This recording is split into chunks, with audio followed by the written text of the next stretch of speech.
UP పోలీసుల నిరంకుశ పాలన బీజేపీ ఎస్డిపిఐ ముస్లింలపై జరుగుతున్న దాడులను బీజేపీ ముస్లింలపై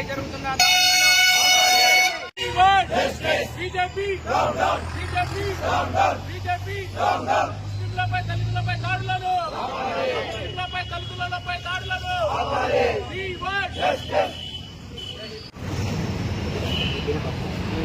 తదుపరిగా మన ముస్లిం కమ్యూనిటీ లీడర్ అయినటువంటి మౌలానా గారిని మాట్లాడుతుందిగా ప్రభుత్వానికే తీరని మచ్చ.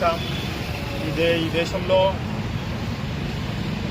రాజ్యాంగం పరిపాలన కాకుండా మరీ ముఖ్యంగా ఉత్తరప్రదేశ్లో, యూపీలో పోలీసుల పరిపాలన జరుగుతుంది. అక్కడ ప్రభుత్వం పనిచేయడం లేదు. పోలీసులు అమాయకులైన ముస్లిం మరియు దళిత ఆదివాసుల యువకులపై దాడులు చేయడము, అదేవిధంగా వారి ఇండ్లను బుల్డోజర్తో అక్కడ కూల్చివేయడం మనం నిత్యం చూస్తూనే ఉన్నాము.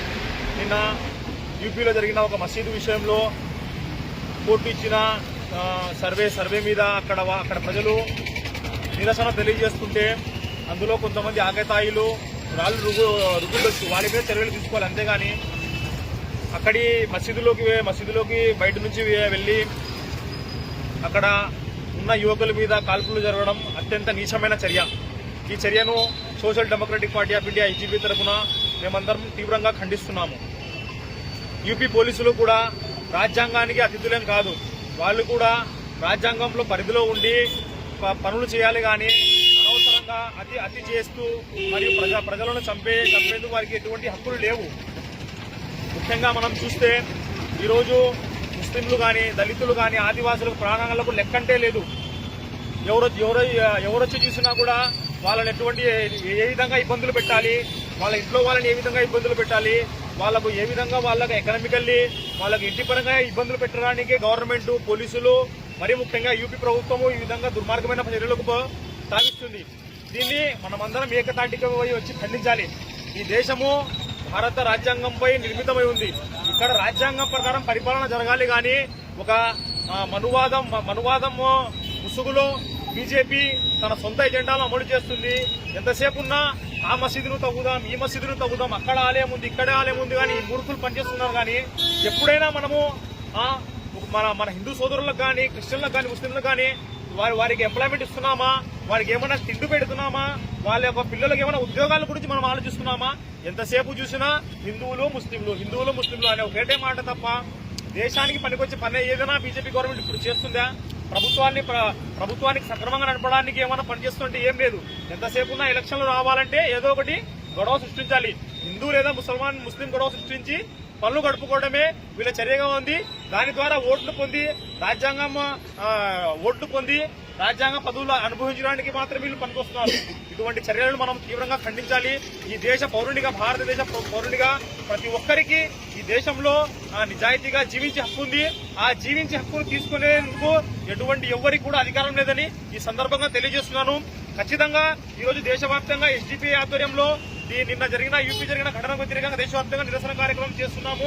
అదేవిధంగా నంద్యాల పట్టణంలో కూడా ఈ రోజు నిరసన కార్యక్రమం చేయడం జరుగుతుంది. ఇటువంటి ఈ చర్యకు పాల్పడిన యూపీ పోలీసులను మరి అక్కడ డిస్ట్రిక్ట్ కలెక్టర్ ని కూడా ఖచ్చితంగా మేము కోర్టు దగ్గరికి వీళ్ళకి తీసుకెళ్తాము.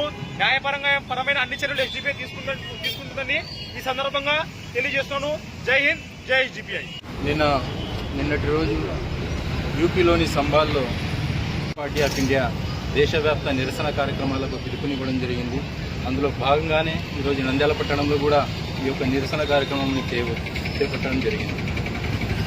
యూపీ ప్రభుత్వానికి, ఆ ప్రభుత్వం యొక్క నిరంకుశత్వానికి, ఆ ప్రభుత్వం యొక్క అరాచకాలకు అడ్డు లేకుండా పోయింది. ఇంతకుముందు మదరసాలకు క్రమబద్ధీకరణ వ్యతిరేకంగా యూపీకి చెందిన హైకోర్టులు తీర్పులు ఇస్తే దానికి వ్యతిరేకంగా అత్యున్నత న్యాయస్థానం సుప్రీంకోర్టు ముట్టికాయలు వేయడం జరిగింది ఆ యొక్క ప్రభుత్వాలకు. అలాగే ఈ యొక్క బుల్డోజర్ రాజకీయాలకు వ్యతిరేకంగా కూడా అత్యున్నత న్యాయస్థానం ముట్టికాయలు వేస్తే కూడా అప్పటికి కూడా ఈ యొక్క ప్రభుత్వాలకు బుద్ధి అనేది రాకుండా పోయింది.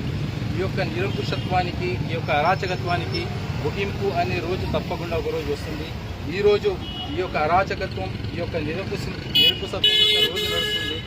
ఏదో ఒక రోజు తప్పకుండా ప్రజాస్వామ్య వ్యవస్థకు కూడా ఒక రోజు వస్తుంది. రాజ్యాంగ వ్యవస్థకు కూడా దాక్కోవడానికి ఆ బంకర్ కూడా మీకు అదృష్టంలో ఉండదని కూడా తెలియజేస్తున్నాం.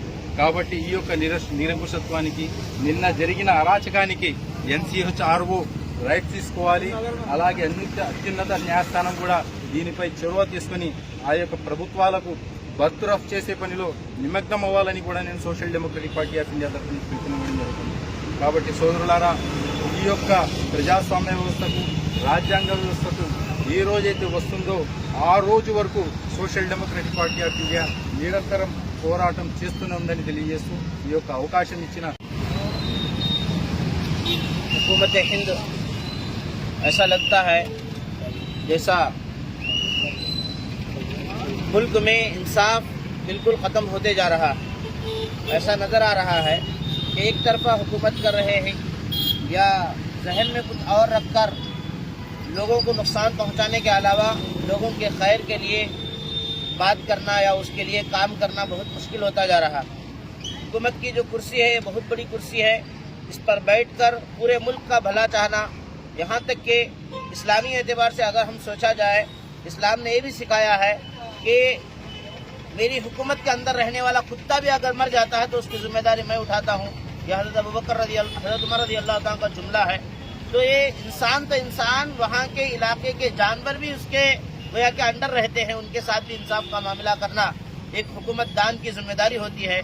तो चुनांचे ये मस्जिद के ताल्लुक से हो या लोगों पर हमले के ताल्लुक से हो, और वीडियोस जो आए हैं उसमें साफ तौर पर नजर आ रहा है कि इनके साथ ही रहने वाले अव्वाश लड़के सामने वालों पर पत्थर मार रहे हैं, लेकिन यहाँ पर रहने वाले कुछ भी उनके साथ मामला नहीं कर रहे हैं। इनसे मंगले गोया कि उनको हेल्प कर रहे हैं, उनको साथ दे रहे हैं। तो ऐसी नाइंसाफी के साथ चीजें हो रही हैं। तो ये देखिए, जब ये आम तौर पर मकौला है कि तुम उतना ही जुल्म करो सामने वाले पर, अगर तुम्हारे उल्टाकर तुम्हारे ऊपर वो वार हुआ तो तुम बर्दाश्त कर सको। तो ये ऐसे जुल्म से ज्यादती हो रही है। हो सकता है ये ज्यादतियाँ एक दिन फलटाव का जरिया बन सकती हैं। तो इस वास्ते मेरी दरख्वास्त है पूरे हुकूमत वालों से, पूरे इंडिया से, कि इस तरह की जालिमाना हरकत कभी भी किसी पर भी ना हो, किसी पर भी ना हो। मैं तो कहता हूँ इंसान तो इंसान, जानवर पर भी ऐसी चीजें ना हो।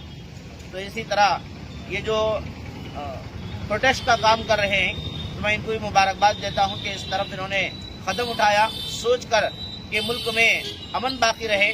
तो हम भी इसके साथ कदम डालते हैं और सबसे दरख्वास्त करता हूं कि मुकम्मल तौर पर ताउन करें और ये जो हो रहा है इसको पूरे भारत में बिल्कुल बंद कर दिया जाए, वरना ये भारत के लिए मुश्किल होगा।